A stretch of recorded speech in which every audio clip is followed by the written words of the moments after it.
ब्रह्ममुरारे सुरार्चितलिङ्गं निर्मलभाषितशोभितलिङ्गं जन्मज दुःखविनाशकलिङ्गं तत् प्रणमामि सदा शिवलिङ्गं देवमुनिप्रवरार्चितलिङ्गं कामदहं करुणाकरलिङ्गं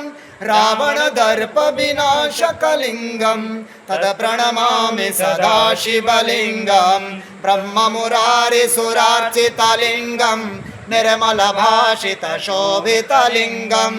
जन्मज दुःखविनाशकलिङ्गं तत् प्रणमामि सदा शिवलिङ्गं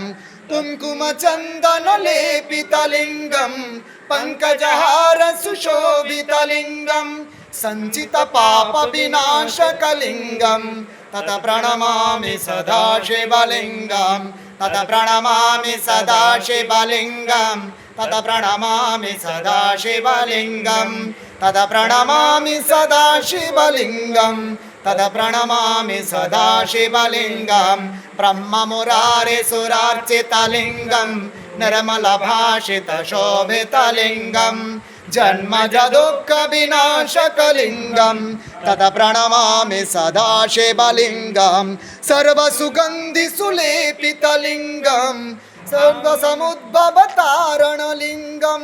सञ्चितपापविनाशकलिङ्गं तत् प्रणमामि सदा शिवलिङ्गं ब्रह्ममुरारे सुरार्चितलिङ्गं निर्मलभाषितशोभितलिङ्गं जन्मज दुःखविनाशकलिङ्गं तत् प्रणमामि सदा शिवलिङ्गं तत् प्रणमामि सदा शिवलिङ्गं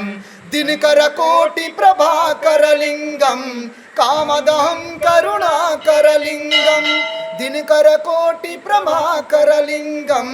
कामदहं करुणाकरलिङ्गं सर्वसमुद्भवकारणलिङ्गं तत् प्रणमामि सदा शिवलिङ्गं तत् प्रणमामि सदा शिवलिङ्गं तत् प्रणमामि सदा शिवलिङ्गं तत् प्रणमामि सदा शिवलिङ्गं तत् प्रणमामि सदा शिवलिङ्गं ब्रह्ममुरारे सुरार्चितलिङ्गं निर्मलभासितशोभितलिङ्गं जन्मज दुःखविनाशकलिङ्गं तत् प्रणमामि सदा शिवलिङ्गं सुरगुरु सुरवनपूजितलिङ्गं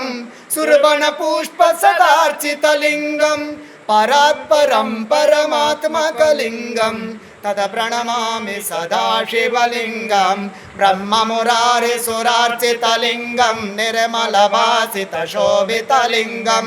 जन्मज दुःखविनाशकलिङ्गं तत् प्रणमामि सदा शिवलिङ्गं लिङ्गाष्टकमिदं पुण्यं या पठेत् शिवसन्निधौ शिवलोकमवाप्नोति शिवेन सह मोदते।